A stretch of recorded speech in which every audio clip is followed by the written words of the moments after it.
और भी डिटेल में। अब हम लोग नेक्स्ट स्टेज में चलते हैं, वो होता है एम्ब्रियोनिक स्टेज, यानी कि एम्ब्रॉय यहाँ पे किस तरीके से डेवलप होगा और एम्ब्रॉय कैसे एक शरीर को धारण करेगा और कैसे वो एक व्यक्ति का रूप लेगा, ठीक है, उसको अब हम लोग समझते हैं। सो एम्ब्रियोनिक स्टेज वीक्स 3 to 8 यानी कि लगभग 3 से 8 वीक के पीरियड को हम क्या कहते हैं, वो कहते हैं एम्ब्रियोनिक स्टेज, यानी कि लगभग 21 से 56 दिन, यानी कि अप्रॉक्सीमेट 2 मंथ्स, यानी कि 2 मंथ के लगभग की जो स्टेज होती है उसे हम कह देते हैं एम्ब्रियोनिक स्टेज, यानी कि यहाँ पे टोटल एम्ब्रॉय का डेवलपमेंट होगा। अब फॉर्मेशन ऑफ द एम्ब्रॉय अब हम लोग समझते हैं। The inner cell mass of the blastocyst, जैसा कि हम लोग अभी पीछे डिस्कस किया कि ब्लास्टोसिस्ट क्या है, एक होलो बॉल की तरह होता है, यानी कि खाली बॉल की तरह होता है। सो यहाँ पे यह inner cell of mass of the blastocyst forms the embryonic disc, यानी कि जो अंदर का ये जो सेल है, ठीक है, ये मास जो है सेल मास है, ये क्या हो जाता है आगे चल के एम्ब्रियोनिक डिस्क बन जाता है, ठीक है, विच डिफरेंशिएट इनटू 3 लेयर्स, यानी कि यही जो होता है आगे चल के 3 लेयर में डिवाइड हो जाता है। पहला होता है एंडोडर्म, ठीक है, पहला जो होता है तो एक्टोडर्म हो जाता है, दूसरा जो होता है एंडोडर्म और तीसरा जो होता है मेसोडर्म। इसको हम लोग अभी डिटेल में समझेंगे। और एक्चुअली में गाइस देखा जाए तो जो एक्टोडर्म, एंडोडर्म और मेसोडर्म है, ठीक है, यही आगे चल करके हमारे बॉडी के डिफरेंट पार्ट्स और डिफरेंट बॉडी स्ट्रक्चर का रूप ले लेते हैं, ठीक है। सो ब्लास्टोसिस्ट का आंतरिक सेल मास, यानी कि ब्लास्टोसिस्ट का आंतरिक सेल मास भ्रूणीय डिस्क, यानी कि एम्ब्रॉयिक डिस्क बन जाता है, ये वाला पोर्शन जो होता है, ठीक है, जो 3 परतों में विभेदित हो जाता है। पहला एक्टोडर्म, दूसरा एंडोडर्म और तीसरा मेसोडर्म। अब हम लोग डिटेल में डिस्कस करते हैं गाइस कि एक्टोडर्म, एंडोडर्म और मेसोडर्म क्या होता है। तो पहले नंबर पे हम लोग डिस्कस करते हैं एक्टोडर्म। एक्टोडर्म को अगर हम डिस्कस करें तो develop into the nervous system, skin and sensory organ. अब ये एक्टोडर्म का जो पार्ट होता है, ठीक है, ये आगे चल करके जब इसका डेवलपमेंट होता है तो यही हमारा क्या बनता है, तंत्रिका तंत्र यानी नर्वस सिस्टम बन जाता है, स्किन बन जाता है, त्वचा एंड सेंसरी ऑर्गन्स बन जाते हैं, यानी कि हम संवेदी अंग जिसे बोलते हैं उसका निर्माण किससे होता है, वो एक्टोडर्म से होता है। ओके, अब नेक्स्ट जो है वो होता है एंडोडर्म।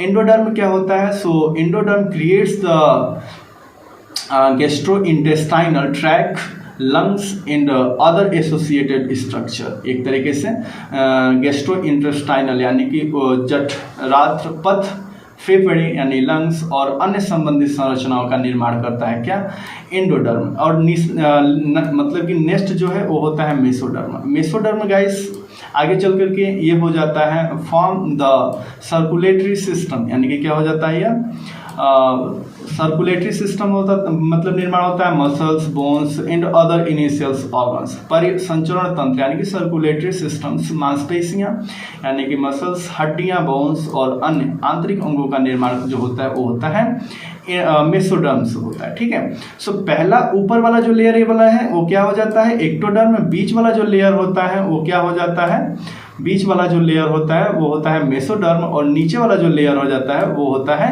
एंडोडर्म, ठीक है। एक कंसेप्ट आपको क्लियर हो गया, ठीक। अब हम लोग आगे बढ़ते हैं और आगे बढ़ करके अब समझते हैं कि ऑर्गेनोजेनेसिस को समझते हैं कि मतलब कि जनन अंग जनन कब है, ठीक है। सो मान लीजिए एक बच्चा जो है अपनी माँ के गर्भ में अराउंड 3 to 8 वीक यानी लगभग 3 से 8 वीक तक रह चुका है अपने माँ के गर्भ में, अप्रॉक्सीमेट 2 मंथ्स। सो वहाँ पे क्या है कि उस बच्चे के ऑर्गन्स डेवलप होने लगते हैं, यानी कि बच्चे का एक तरीके से अंग जो होते हैं वो डेवलप होने लगते हैं। सो इसको हम लोग डिस्कस करते हैं। So by the end of the embryonic period, यानी कि एग्जाम में कभी कभी यह भी पूछ देता है कि बच्चे का मतलब कि बच्चे का अंग कब डेवलप होता है माँ की गर्भ में, वो स्टेज कौन सी होती है, वो पीरियड कौन सा होता है और टाइमिंग क्या कौन सा होता है, ये यहाँ से भी क्वेश्चन उठा देता है एग्जाम में। Okay, so by the end of the embryonic period all major organs and body systems have begun to develop, यानी कि भ्रूण काल के अंत तक, यानी कि 3 से 8 वीक के बाद मतलब खत्म होते तक सभी प्रमुख अंग और शरीर प्रणालियां विकसित होना शुरू हो जाती हैं। ओके, द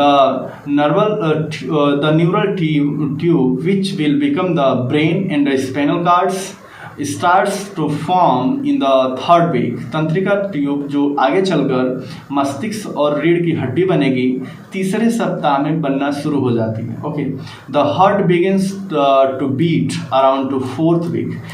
चौथे सप्ताह से एक तरीके से क्या होता है, जो बच्चे का हार्ट होता है वो धड़कना शुरू करने लगता है। एग्जाम में कभी कभी यहाँ से क्वेश्चन उठा देता है कि बच्चे का जो हृदय हो माँ के गर्भ में कब से धड़कना शुरू होने लगता है, तो आप वहाँ पे आंसर लगा सकते हैं कि चौथे सप्ताह के आसपास। ठीक है, so limb buds appears in the eyes and ears starts to form.